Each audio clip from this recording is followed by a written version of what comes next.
Hello, welcome to the notes video for lesson 1-12.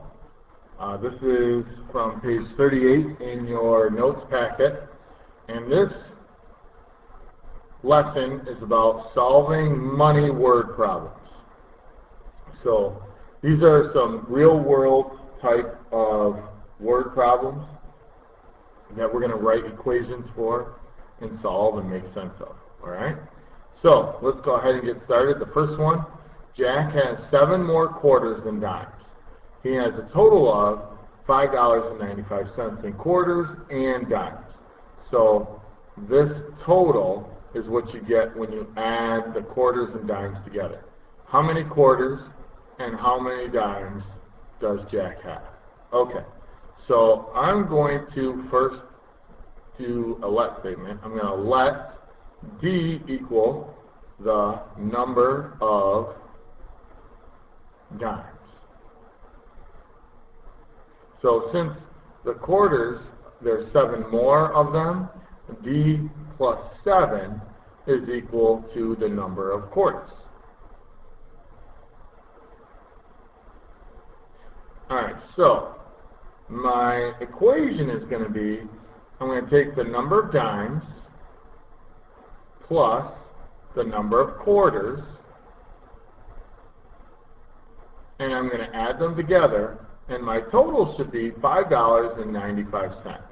Now notice I left a little space in front of these two things, and the reason why I did that is because in order to correctly solve this, we have to have the value of the dimes and the quarters. $5.95 is 5.95. A dime is worth 10 cents. What is 10 cents? 0.1. A quarter then is worth, dun dun dun, that's right, you got it, 0.25. So now I can finish this problem. So I'm going to distribute the 0.25. I still have 0.1D plus 0.25D plus, and then 0.25 times 7 is 1.75. Now I can solve this just like I would solve any other equation. I would draw my train tracks or whatever you use and subtract 1.75 from both sides. Now these problems are very interesting. They tend to be a challenge. I'm actually going to go ahead and do this next step at the same time. I'm going to add 0.1D plus 0.25D. I'm going to combine like terms and get 0.35D equals 4.2 or 4.20. Now divide both sides by 0.35 and you get what D equals, which is 12. D stands for the number of dimes. So the number of dimes is 12.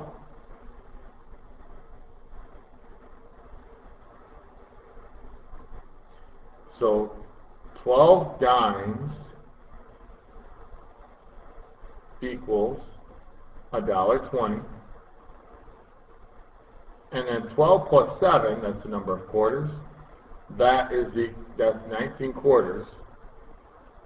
So 19 times 0.25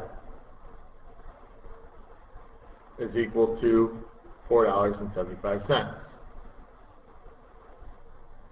Add those two together, that's a 7 by the way, and $1.20 plus $4.75 is, dun dun dun, you guessed it, $5.95. So this checks. Now I'm going to write my answer in a sentence. Jack has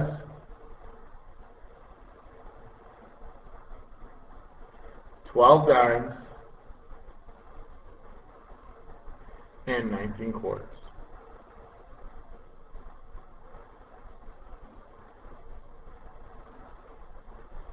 Okay. Now the tricky part is remembering the value of the money. The next problem we're going to do is similar. There's a tricky part to it, and that's remembering what percent is. Okay, so Hannah bought 2 bags of apples and 1 bag of pears. A bag of apples cost $7 each, and she had a coupon for 15% off the entire purchase. When checking out, she paid $14.45. So there's our total. Write and solve an equation to determine how much a bag of pears cost originally. Okay, so 15% off, $7 each. Lots of important information in here. All right? So I want you to think about what 15% off means. If something costs 100% and I take 15% off, I'm subtracting 15% from 100% and getting 85%. Now there are other ways to do this problem. I'm going to show it this way. Maybe in math we can talk about a different strategy, but let's see if you can follow this strategy. So 15% off is 85%. So I'm going to take 85% of the cost, or multiply the cost by 85%. So I've got I'm going to need to declare a variable. I don't know what the pears cost, so I'm going to let P equal the cost or price of a bag of pears.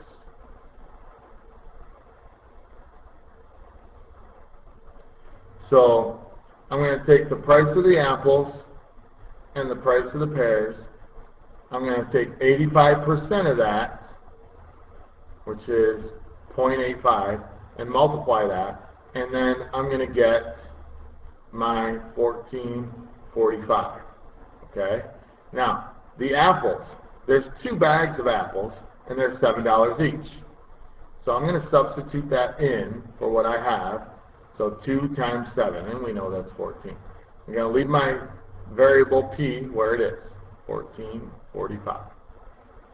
Okay, now, I know that 2 times 7 is 14, so I'm going to distribute this 0.85 to both of these. You could divide both sides by 0.85, that would work also.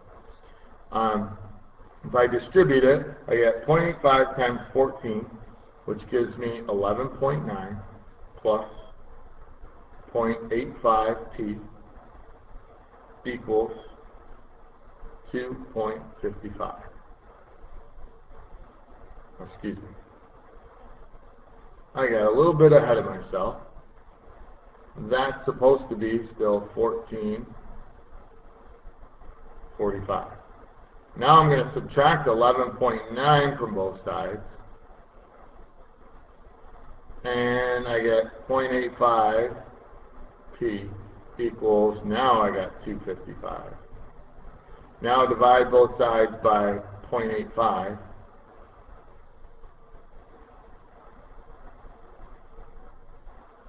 And you get P is equal to 3. What a nice answer. So let's check it. Alright, so originally 2 bags of apples is $14 plus $3 equals $17. So if I take 15% off of that, so you could multiply, if you wanted to set up a proportion, you could do that.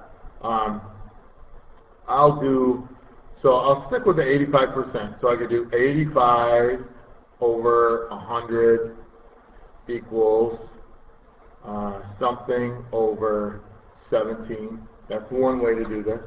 Cross multiply, you get 100 x equals 1,445. Divide by 100. And we get the number that we were looking for, which is 14.45. So this checks. Okay? So now let's answer the question or the statement that we were supposed to find out how much a bag of pears cost originally. So, a bag of pears,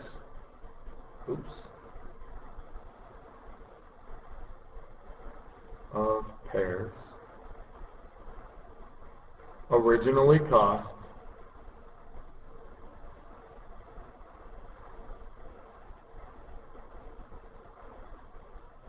$3. Alright? And we're done. And my video is about 10 minutes long. So, if you've made it this far in the video and you're actually listening, if you want to help your team, Team Blue, score on your scoreboard, then I'll give you 2 points. If somebody can, or for the first person that comes to class and reminds me that we have to use a let statement to declare our variable. A let statement to declare our variable. Okay? If anybody does that, 2 points on your scoreboard. Alright, good luck. If you need any help, make sure you get help from a parent, or come see me, or get help from one of your friends. Good luck. We'll see you in math.